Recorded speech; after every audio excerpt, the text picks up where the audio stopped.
Ketemu lagi dengan saya, Yusuf Dusaputra. Ya, saya akan menjelaskan fungsi 3x3. Pertama, kita akan membuat cross. Kita akan membuat cross hitam. Ya, lihat. Seperti ini. Terus oranye.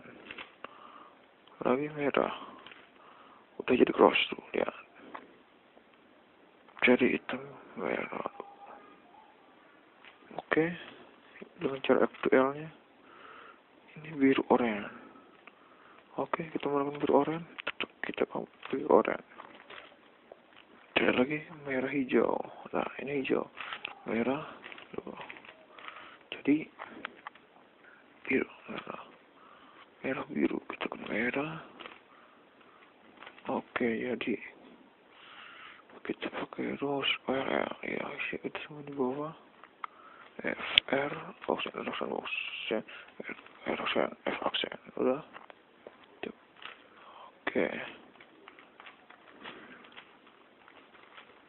Oke,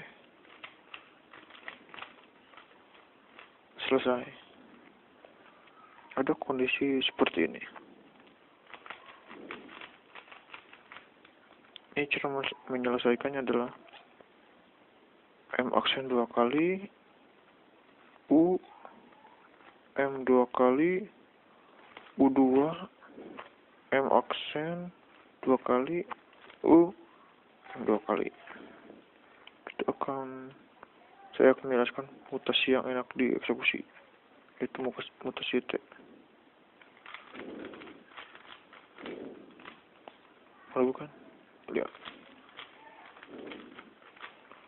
Ya, saya akan menjelaskan algoritmanya.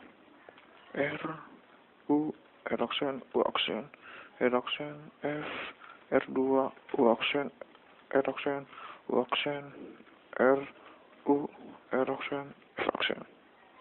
Ya. Mutasi A.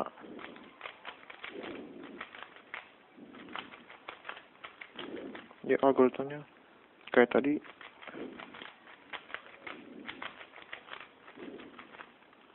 Oke, kita mutasi J.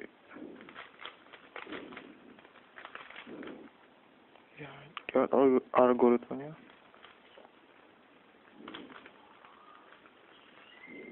Oke.